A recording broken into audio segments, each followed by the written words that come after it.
ብዙ ፍጥረታት ለሰው ልጅ ግንዛቤ እንደ መስታወት ሆነው ያገለግላል። አሁን በዚህች ሰዓት ዓለም በግርግር ተሞልታለች። በሚሊዮኖች የሚቆጠሩ ሰዎች መድረሻቸውን ሳያውቁ ይሮጣሉ። በሚሊዮኖች የሚቆጠሩት ደግሞ እድል ደጃፋቸውን እስክታንኳኳ በተስፋ ይጠባበቃል። ነገር ግን አንድ ፍጡር ይህን ሁሉ ግርግር በዝምታ ያስተውላል። ይህም አንበሳ ነው። ጥንታዊ የኢትዮጵያ ጥበብ ሕያው ነጸብራቅ። ለብዙ ዘመናት አንበሳ በኢትዮጵያ አስተሳሰብ ውስጥ ልዩ ስፍራ ሲሰጠው ነው። ይህም በጉልበቱ ብቻ ሳይሆን ጥልቅ የሆኑ እውነታዎችን በዝምታ የሚያስተምር መምህር ስለሆነም ጭምር ነው። አድማሱን በትዕግስት ይመለከታል። የውድቀትና የእድሳት ወቅቶችን በጽናት ይቋቋማል። በአካባቢው ላሉት ሁሉ የኃላፊነትን ሸክም ይሸከማል። ውድ ተመልካቾቼ፣ ዛሬ ከአንበሳ ጩኸት ጀርባ ያለውን ምስጢር እንፈትሻለን። በሚቀጥሉት ጥቂት ደቂቃዎች ሕይወታችሁን የሚቀይሩ 5 ጽኑ የጥበብ ምሰሶዎችን እናያለን። ይህ ቪዲዮ ስለ ጉልበት ወይም የበላይነት አይደለም፣ ስለ አስተሳሰብ እንጂ። እስከ መጨረሻው አብራችሁን ቆዩ፣ ምክንያቱም 5ኛው ምሰሶ ዛሬ ላላችሁበት ማንነት ትልቅ መልስ ይዟል።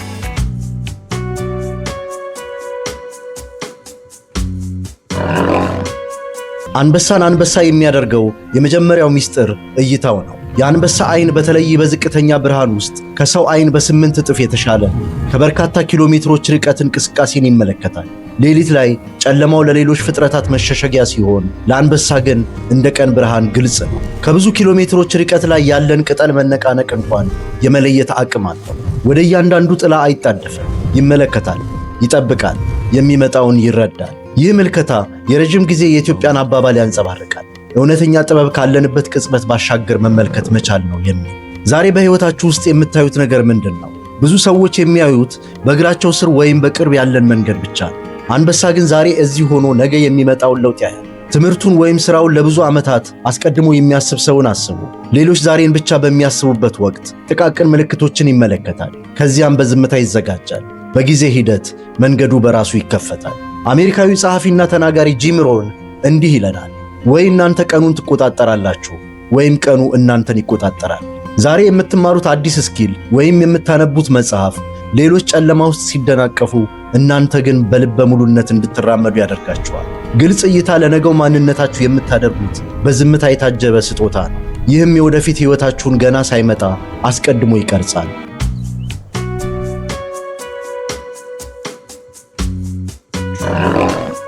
ሁለተኛው ምሰሶ ሬዚሊየንስ ነው። ይህም በችግር ጊዜ በብርታት መቀጠልና ከውድቀት በኋላ በብርታት መነሳትን ያሳያል። ብዙዎቻችን አንበሳን እንደማይሸነፍ ንጉሥ እናስባለን። እውነታው ግን ከዚህ ይለያል። አንድ አባወራ አንበሳ ቡድኑን መምራት የሚችለው ከ2 እስከ 4 ዓመታት ብቻ ነው። ከዚያ ወጣት ተፎካካሪ ይመጣና ያሸንፈዋል። በዚህ ወቅት የሚወደውን ቤተሰቡንና ክብሩን ያጣል፣ ይቆስላል፣ ለብቻውን በረሃብ ይማቅቃል።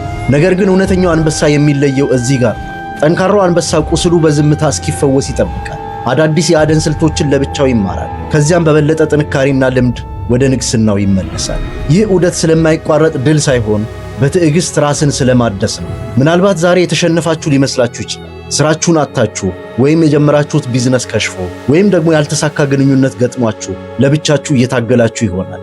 ነገር ግን አስታውሱ፣ አንበሳ ለብቻው ሲሆን ደካማ ከመሆን ይልቅ ይበልጥ አደገኛና ጥንቁቅ የሚሆንበት ወቅት ነው። ውድቀት የታሪካችሁ ማብቂያ አይደለም፣ ይልቁንም ለታላቁ ካምባክ የምትዘጋጁበት የዝምታ ወቅት ነው። ጽናት ማለት አለመውደቅ ሳይሆን ከወደቁበት መነሳት መቻል። ታላቁ መሪ ኔልሰን ማንዴላ የሕይወት ታላቅ ክብር ፈጽሞ ባለመውደቅ ሳይሆን በወደቅን ቁጥር በመነሳታችን ውስጥ ነው ይሉናል። አንበሳው ይህንን እውነት በዝምታ ይኖረዋል። ይህም ሬዚሊየንስ ማለት በጩኸት የሚገለጽ ተቃውሞ ሳይሆን ለሕይወት ውጣ ውረድ በዝምታ የተሞላ መቋቋም መሆኑ ያስተምረናል።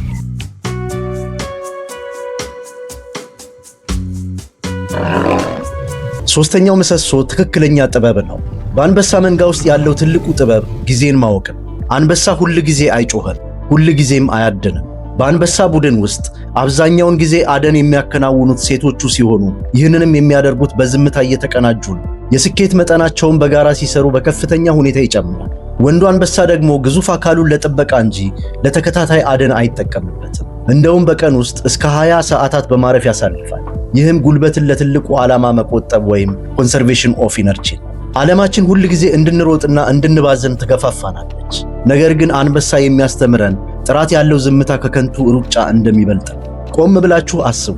የምትሮጡት ወደ መረሻችሁ ነው ወይስ አላስፈላጊ ውድድር ውስጥ ስለሆናችሁ? አስተዋይ ጥበብ ማለት መቼ መጮህና መቼ ዝም ማለት እንዳለብን ማወቅ። ዛሬ በዝምታ የምትሰሩት ሥራ ነገ ታላቅ ውጤት ሆኖ ይጮኻል።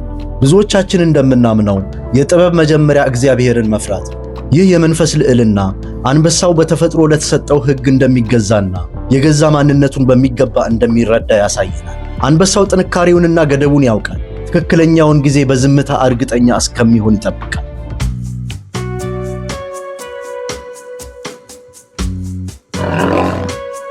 አራተኛው ምሰሶ መገኘት ወይም ፕሬዘንስ ነው። ይህም በዝምታ ውስጥ የሚገኝ ኃይልን ያሳየናል። አንድ አንበሳ ወደ አንድ ስፍራ ሲመጣ ሁሉም እንስሳ የአንበሳውን መኖር ያውቃል። ይህ የሚሆነው ስለ ጮኸ ሳይሆን በውስጡ ባለው መገኘት ነው። አንበሳ በቀን ውስጥ አብዛኛውን ጊዜውን በማረፍ ቢያሳልፍም ዙሪያውን ግን በንቃት ያስተውላል። ይህ ረጅም እረፍት አስፈላጊ በሆነ ጊዜ ከፍተኛ ጥረት እንዲያደርግ ያስችላል። ይህም ያለ እረፍት ከመባዘን ይልቅ በዝምታ መመልከት ያለውን ዋጋ ያስተምረናል። እናንተስ በራሳችሁ ላይ ምን ያህል እምነት አላችሁ? እውነተኛ ጥንካሬ ሌሎች እንዲቀበሏችሁ መማፀን ሳይሆን የራሳችሁን ማንነት በልበ ሙሉነት መቀበል ነው። ካለማቋረጥ ከመስራት ቆም ብሎ ለማሰብ ለማዳመጥና ራስን ለማደስ የሚመርጥን ሰው አስቡት። ያ ሰው ሲመለስ ደክሞት ሳይሆን ታድሶና ይበልጥ በርትቶ ነው። ቻይናዊ ፈላስፋ ላኦ ቲዙ ይህንን ያረጋግጣል። ዝምታና እርጋታ ያላቸው ሰዎች ዓለምን የማንቀሳቀስ ኃይል አላቸው በማለት አንበሳ ጅብን አክብረኝ ብሎ አይለምን፣ ባረማመዱ ብቻ ክብሩን ያስከብራል። እውነተኛ መገኘት ብዙውን ጊዜ በዝምታ ይጀምራል። ከዝምታም ትክክለኛውን ጊዜ የመጠበቅ ግልጽነት ይመጣል። በማንነታችሁ እመኑ። በዝምታ ውስጥ የሚገኝ ትልቅ ኃይል አለ።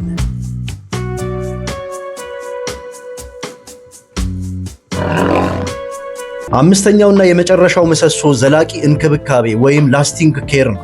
ከራስ በላይ ለሆነ ዓላማ መኖር። የአንበሳ መንጋ ህልውና የሚወሰነው ትልልቆቹ ለትንንሾቹ በሚያስተምሩት የህይወት ጥበብ ላይ ነው።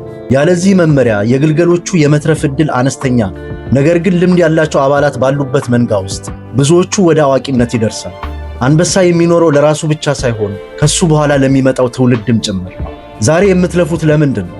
ታሪክ የሚናገሩ አዛውንቶችን፣ ልጆቻቸውን የሚያዘጋጁ ወላጆችን፣ ወይም ደግሞ ዕውቀትን የሚያስተላልፉ መምህራንን አስቡ። የእነሱ በዝምታ የታጀበ ኢንቨስትመንት ዛሬ ላይስተዋል ይችላል፣ ነገር ግን ነገን ይቀርጻል። እውነተኛ ስኬት በእናንተ ምክንያት በተለወጡ ሰዎች ቁጥር ይለካል። የመብት ታጋዩ ማርቲን ሉተር ኪንግ በአንድ ወቅት በማይቀረው የጋራ ትስስር ውስጥ ተይዘናል፣ በአንድ የዕጣ ፈንታ ልብስ ውስጥ ተጠቅልለናል ብሎ ነበር። አንበሳው ይህንን በተፈጥሮ ይረዳዋል። ጥልቅ ዓላማው በመሪነት ጊዜው ካለቀ በኋላ በሚቀጥለው መንጋ ውስጥ ይታያል። ዛሬ የምንሰራው ትንሽ ተግባር ወደ መጪዎቹ ትውልዶች ሊያስተጋባ የሚችል ነገር ነው። ከአንበሳ የምንማረው የመጨረሻውና ትልቁ ትምህርት ይህ ነው። ከራስ በላይ ለሆነ ዓላማ መኖር።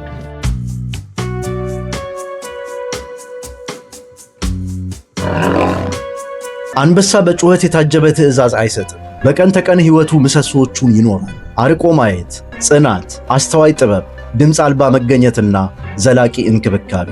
እነዚህ ከተፈጥሮና ከኢትዮጵያ ጥልቅ ጥበብ የተቀዱ የዝምታ ነጸብራቆች ናቸው። የአንበሳ አስተሳሰብ በውስጣችሁ አለ። አርቃችሁ እዩ። ከውድቀት በበለጠ ጥንካሬ ተነሱ። ጊዜያችሁን በስልት ተጠቀሙ። በማንነታችሁ እመኑ፣ እንዲሁም ለሌሎች ትረፉ። ውድ ተመልካቾቼ ዛሬ ካየናቸው 5 ምሰሶች መካከል የእናንተን ሕይወት ይበልጥ የሚቀይረው የትኛው?